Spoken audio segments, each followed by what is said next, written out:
اچھی طریقے سے یاد رکھیں، جب تک کہ ہم خود نہیں بدلیں گے ہمارے حالات نہیں بدل سکتے۔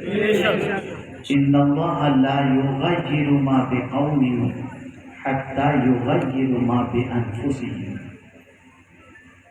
قرآن اٹھا کر کے دیکھیے، سیلف کریکشن کا حکم قرآن مقدس میں ہر جگہ آپ کو ملے گا۔ جہنم سے بچنے کی بات آتی ہے تو قرآن کہتا ہے قُوا أَنفُسَكُمْ وَأَهْلِيكُمْ نَارًا، پہلے خود کو جہنم کی آگ سے بچاؤ اور اپنے اہل و عیال کو جہنم کی آگ سے بچاؤ۔ سیدنا غوث پاک رضی اللہ المولا تبارک و تعالی عنہ کی بارگاہ میں خاتون آئی، گڑ کی شکایت کی کہ بیٹا گڑ زیادہ کھاتا ہے، آپ اسے منع کیجیے۔ فرمایا کل آنا۔ جب وہ دوسرے دن آئی تو آپ نے اس کے بیٹے سے کہا بیٹے گڑ مت کھانا، تو غوث پاک سے وہ خاتون عرض کرتی ہے حضور اتنی ہی بات کہنی تھی تو کل کہہ دیتے۔ فرماتے کل تک میں خود بھی کھاتا تھا، آج میں نے چھوڑ دیا اس لیے تیرے بیٹے کو میں منع کرتا ہوں۔ ذہن میں رکھیے، باپ چاہتا ہے بیٹا نمازی بن جائے، ماں چاہتی ہے بیٹی کسی غیر محرم سے گفتگو نہ کرے، لیکن جب تک کہ ہم خود پرفیکٹ نہیں ہوں گے معاشرہ کبھی پرفیکٹ نہیں ہو سکتا۔ آئیے میں سمجھاتا ہوا چلوں، یہ بڑا بہت وسیع موضوع ہے، میں اس طرف بعد میں جاؤں گا، لیکن اس وقت میں دیکھ رہا ہوں ہمارا ملک جوان ہے، ہمارے ملک کا پاپولیشن اپروکسیمیٹلی 65% یوتھ کا ہے، نوجوانوں کا ہے، اور میرے سامنے اس وقت ہماری قوم کے بہت سارے نوجوان بیٹھے ہیں۔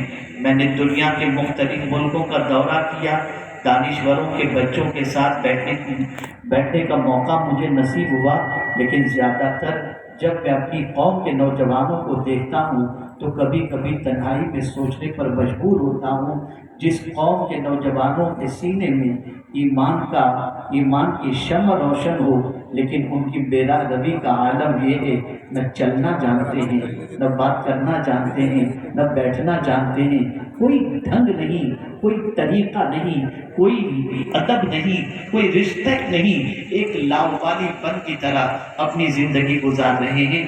پیرنٹس کا قصور سب سے بڑا یہ ہے کہ بچوں کو پیدا تو کر دیا انہوں نے لیکن پالا نہیں ہے بچوں کو، بچے خود سے گروتھ ہو رہے ہیں، بچوں کو ادب نہیں سکھایا گیا، کھانا کیسے کھایا جائے نہیں سکھایا گیا، پانی کیسے پیا جائے نہیں بتایا گیا، بڑوں کا ادب کیسے کیا جائے نہیں سکھایا گیا۔ یہ بچے اپنی مرضی سے بڑے ہوتے ہیں، کہاں جانا چاہیے، کیا کرنا چاہیے، کیسے کرنا چاہیے، کس سے بیٹھنا چاہیے، کس کے ساتھ بیٹھنا چاہیے۔ بھائی رہنے دو یار، یہ بیٹا بیٹھ جاؤ، تم بیٹھ جاؤ۔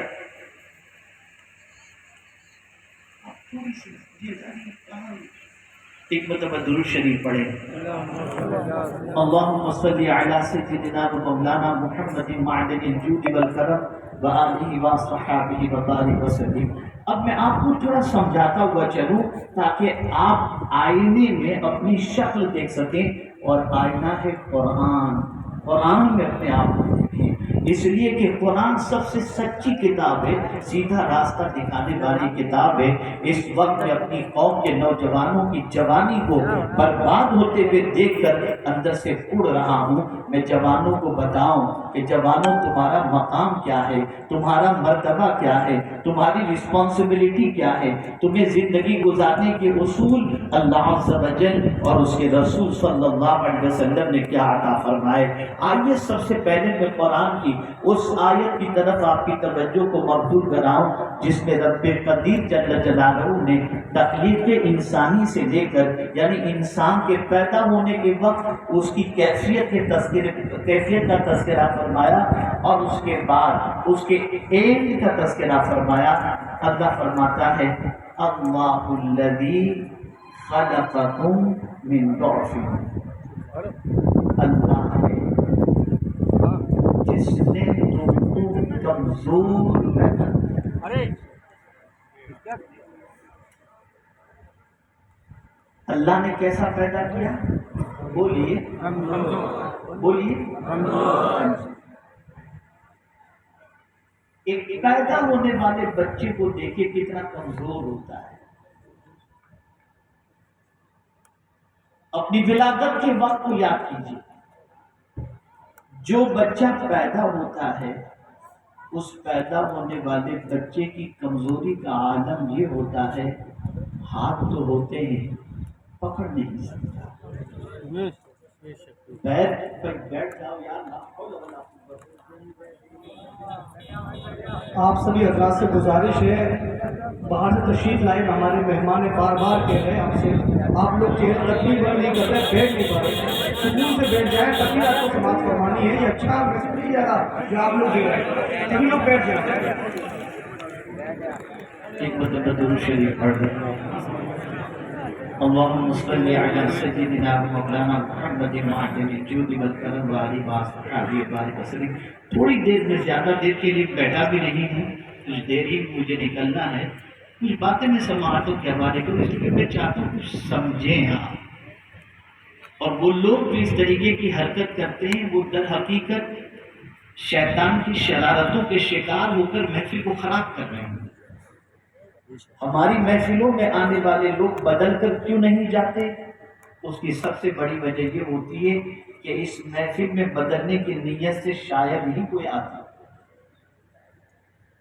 ورنہ یہ وہی محفلیں ہیں جہاں پر توبہ کی توفیق نصیب ہو جاتی ہے. یہ وہی محفلیں ہیں جہاں انسان کو اسلام کی دولت نصیب ہو جاتی ہے. لیکن اب ایک رسم رہ گئی، آتے ہیں، بیٹھے، ٹائم پاس کیے، یہ کیے، وہ کے چلے گئے. اللہ ماشاء اللہ سب ایسے نہیں، سننے کے لیے تیار اور سماعت کرنا. اللہ الذی خلقکم من ضعف، اللہ ہے جس نے تم کو کمزور پیدا کیا. پیدا ہونے والا بچہ 2 ہاتھ ہیں، 2 پیر ہیں. ہاتھ سے پکڑ نہیں سکتا، پیر سے کھڑا نہیں ہو سکتا. حد تو یہ ہے کہ زبان بھی ہے، بول نہیں سکتا. اس کے پیٹ میں درد ہو تو یہ بھی نہیں کہہ سکتا کہ ماں مجھے درد ہو رہا ہے. یہ تو ماں کی ممتا ہے جو درد کی وجہ خود بخود سمجھ جاتی ہے کہ بچہ بھوک سے رو رہا ہے یا درد سے رو رہا ہے. جب ایک ماں کا کنیکشن اپنے بچے سے اتنا اسٹرانگ ہے تو مدینے کے تاجدار کا کنیکشن اپنے غلاموں سے کتنا ہے. اسی لیے درد کی طرف قرآن نے اشارہ کیا، لقد جاءکم رسول من انفسکم عزیز علیہ ما عنتم، فرمایا یعنی تمہارا تکلیف میں پڑنا حضور پر گراں گزرتا ہے. پتہ چلا ماں جیسی تمہاری تکلیف کو محسوس کرتی ہے اس سے زیادہ حضور تمہاری تکلیف کو محسوس کرتے ہیں. کمزور، ہم بھول جاتے ہیں زمانے میں کہ ہم کمزور پیدا ہوئے تھے. ہم بھول گئے. کیا ہاتھ میں طاقت آئی، کیا پیر میں طاقت آئی، کیا زبان میں طاقت آئی. ایسے بے باک ہو گئے کہ ہم سمجھتے ہیں کبھی کمزور پیدا ہی نہیں. یاد دلا رہا ہے قرآن، یاد دلا رہا ہے تم کو کمزور میں نے پیدا کیا. اور پھر تم اگر سمجھتے ہو کہ یہ قوت تمہارے اندر جو پیدا ہوئی تمہاری وجہ سے نہیں، ثم جعل من بعد ضعف قوة، اس کے بعد کمزوری کو نکال کر ہم نے تمہارے اندر قوت پیدا کی. یعنی اگر طاقت ہمیں ملی ہے تو قدرت کی طرف سے، توانائی ملی ہے قدرت کی طرف سے، پاور ملا ہے قدرت کی طرف سے، کھڑے ہونے کی طاقت ملی ہے قدرت کی طرف سے، چلنے کی طاقت ملی ہے قدرت کی طرف سے، پکڑنے کی طاقت ملی ہے قدرت کی طرف سے. اے رسول اعظم صلی اللہ علیہ وسلم کے دیوانوں، یہ سارا پاور اللہ کی طرف سے ہمیں نصیب ہوا.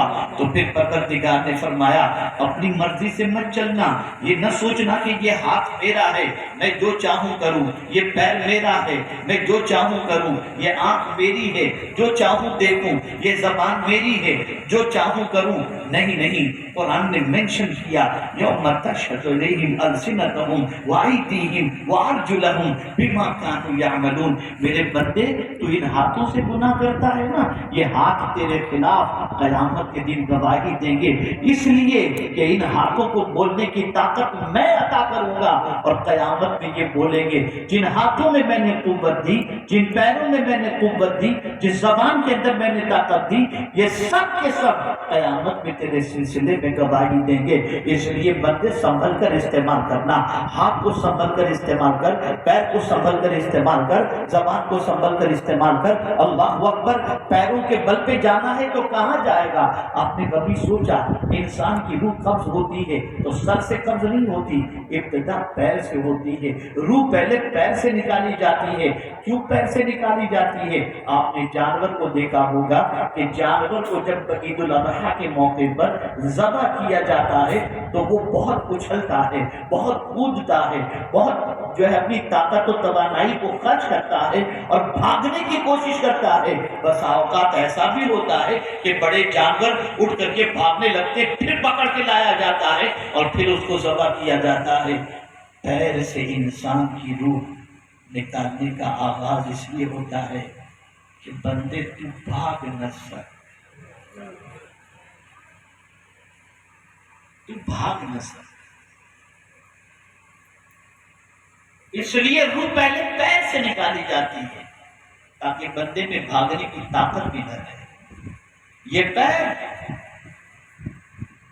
جہاں چاہو لے کر چلے جاتے ہو، نہیں، کہاں لے کر جانا چاہیے؟ مجھے اس وقت حضرت عروہ ابن زبیر رضی اللہ المولا تبارک و تعالی عنہ، جو حضرت ام المؤمنین عائشہ صدیقہ رضی اللہ تعالی عنہ کے بھتیجے تھے، ان کا ایک واقعہ یاد آ رہا ہے۔ پیر میں عاقلہ پڑ گیا، طبیب نے کہا عروہ تمہارا پیر کاٹنا پڑے گا، اور اگر نہیں کاٹیں گے تو زہر پورے بدن میں پھیل جائے گا، جس سے تمہاری روح نکل جائے گی اور تمہاری جان ختم ہو جائے گی، تمہاری جان کو خطرہ لاحق ہے، پیر کاٹنے کی اجازت دو۔ حضرت عروہ ابن زبیر رضی اللہ تعالی عنہ نے فرمایا کاٹ لو۔ کہا کاٹوں گا تو تکلیف ہوگی، ایک کام کیجئے تھوڑی سی شراب پی لیجیے، اگر آپ تھوڑی سی شراب پی لیں گے تو مدہوش ہو جائیں گے، اس پہ پیر کاٹوں گا تو آپ کو تکلیف نہیں ہوگی۔ حضرت عروہ ابن زبیر رضی اللہ تعالیٰ عنہ نے فرمایا جس چیز کو میرے رب اور اس کے رسول نے حرام فرمایا اسے میں ہاتھ بھی نہیں لگا سکتا۔ طبیب نے کہا تمہیں خواب آور ایک ٹیبلٹ دے دیتا ہوں، آپ بے ہوش ہو جائیں گے، میں پیر کاٹوں گا اور آپ کو تکلیف نہیں ہوگی۔ ارشاد فرماتے نہیں، مجھے کوئی ایسی ٹیبلٹ کی ضرورت نہیں، میں چاہتا ہوں کہ ہوش و حواس کے اندر تو میرے پیر کو کاٹ، تکلیف ہو جس پر میں صبر کروں، میرا مولا مجھے بے حساب اجر عطا فرمائے۔ طبیب جانتا تھا کہ کہنے والا کوئی آرڈینری پرسن نہیں ہے، معمولی شخص نہیں ہے، وقت عابد و زاہد و متقی ہے۔ اس نے ان کی بات مان لی، پیر کاٹا، زخم پر تیل رکھا، گشی تاری ہوئی، بے ہوش ہوئے، ہوش میں آئے تو حضرت عروہ ابن زبیر کی آنکھوں سے آنسو جاری تھے۔ میں توجہ چاہوں گا، واللہ اگر غور سے بات آپ نے سنی اور عمل کرنے کی کوشش کی، دنیا آخرت دونوں سنور جائے گی۔ اللہ اکبر۔ جب ہوش آیا تو حضرت عروہ ابن زبیر رضی اللہ تعالیٰ عنہ کو درد بھی ہو رہا تھا، آنکھوں سے آنسو جاری تھے۔ طبیب نے کہا اے عروہ ابن زبیر، میں نے پہلے ہی تم سے کہا تھا درد بے پناہ ہوگا، اب رونے سے کیا فائدہ؟ جواب سنیے حضرت عروہ ابن زبیر کا، ارشاد فرماتے ہیں سنو، اگر تم سمجھتے ہو کہ میں درد کی وجہ سے رو رہا ہوں، نہیں، یہ خوشی کے آنسو ہیں۔ اللہ اکبر۔ طبیب کو حیرانی ہوئی، کاٹا پیر ہے میں نے، ایک پیر چلا گیا اور اس پر یہ کہہ رہے ہیں کہ جو آنکھ سے آنسو نکل رہے ہیں وہ خوشی کے آنسو ہیں۔ اللہ اکبر۔ طبیب نے کہا اے عروہ ابن زبیر، اس بات پر خوشی؟ تو کٹے ہوئے پیر کو اپنے ہاتھوں میں پکڑا، یوں اٹھایا اور فرمایا یہ پیر قیامت میں گواہی دے گا کہ اس پر چل کر کبھی گناہوں کے اڈوں پر نہیں گیا ہوں، ان پیروں پر چل کر مسجد گیا ہوں اور اللہ کے بتائے ہوئے راستے پر چلا ہوں۔ مجھے اس بات کی خوشی ہے کہ میرا پیر میرے خلاف قیامت میں گواہی نہیں دے گا۔ میں پوچھنا چاہتا ہوں کبھی اپنے پیروں سے بھی تو ہم اپنے پیروں سے بھی ہم پوچھیں۔ آج مسجد غلام نبی کا سنگ بنیاد رکھا جائے گا انشاءاللہ حضرت کے ہاتھوں سے۔ جانتے ہیں آپ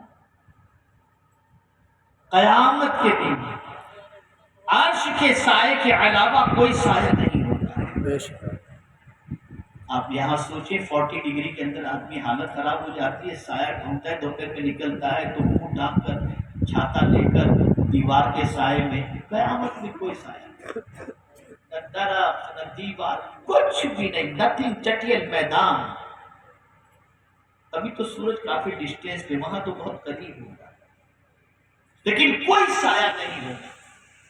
آقا کریم صلی اللہ علیہ وسلم ارشاد فرماتے ہیں عرش کے سائے میں جن خوش نصیبوں کو جگہ ملے گی ان میں سے ایک خوش نصیب وہ بھی ہوگا والماشی الی المساجد فی الظلم، تاریکی میں مسجد کی طرف پیدل چلنے والا، اللہ رب العزت اسے عرش کے سائے میں جگہ عطا فرمائے۔ اے رسول اعظم صلی اللہ علیہ وسلم کے دیوانوں، ہم صبح فجر کی نماز کے لیے اپنے بیٹے کو آواز دے کر اٹھائیں، بیٹے اٹھو نماز کا وقت ہو گیا، نہیں اٹھتا، پانی ڈالیں، نہیں اٹھتا، غصے میں آ کر لات مارتے، اٹھ ابھی، نہیں اٹھتا۔